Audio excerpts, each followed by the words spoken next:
السلام علیکم ورحمۃ اللہ وبرکاتہ۔ آج ہم سورۃ البقرہ کی فضیلت اور اس کے تعارف کے بارے میں جانیں گے۔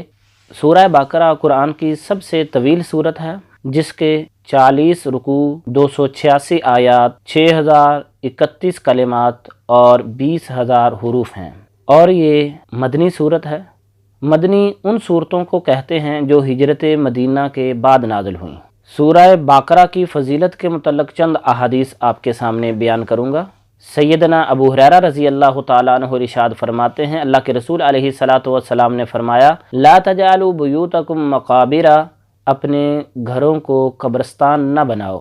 وَإِنَّ الْبَيْتَ الَّذِي تُقْرَأُ فِيهِ الْبَقَرَةُ لَا يَدْخُلُهُ الشَّيْطَانُ، جس گھر میں سورہ بقرہ پڑھی جائے اس گھر میں شیطان داخل نہیں ہوتا۔ آج جو ہمارے گھروں میں فتنے اور فساد ہیں، اور عموماً لوگ شکایت کرتے ہوئے نظر آتے ہیں کہ جی ہم پہ جادو ہو گیا ہے، تو کسی مزار، کسی دربار، کسی بابا جی، کسی عامل کے پاس جانے کی بجائے ہمیں اپنا تعلق قرآن سے جوڑنا چاہیے اور گھر میں سورہ بقرہ کی تلاوت کرنی چاہیے۔ اور اسی طرح اگر کسی گھر میں شیطان ڈیرے ڈال لے اور اس گھر میں جادو وغیرہ کی عملیات کی جا رہی ہوں، تو سورہ بقرہ کی تلاوت پڑھنے سے اس گھر سے یہ چیزیں نکل جاتی ہیں۔ اللہ کے رسول علیہ الصلاۃ والسلام کا فرمان ہے، لا تجعلوا بیوتکم مقابر، اپنے گھروں کو قبرستان نہ بناؤ، فإن الشیطان ينفر من البیت الذی تقرأ فیہ سورۃ البقرہ، اس لیے کہ جس گھر میں سورہ بقرہ کی تلاوت کی جائے شیطان اس گھر سے بھاگ جاتا ہے۔ اور ابو امامہ باہلی رضی اللہ تعالیٰ عنہ بیان کرتے ہیں، اللہ کے رسول صلی اللہ علیہ وسلم نے فرمایا، دو نہایت روشن صورتیں یعنی سورۃ البقرہ اور سورہ آل عمران پڑھا کرو،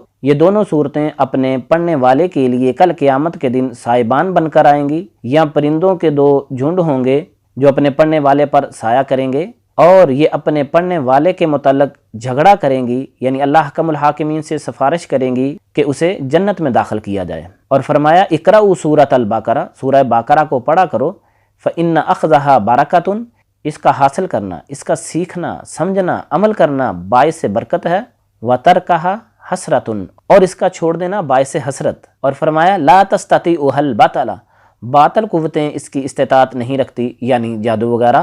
اللہ حکم الحاکمین سے دعا ہے کہ اللہ حکم الحاکمین ہمیں کتاب و سنت کو پڑھ کے سمجھ کے عمل کرنے کی توفیق عطا فرمائے۔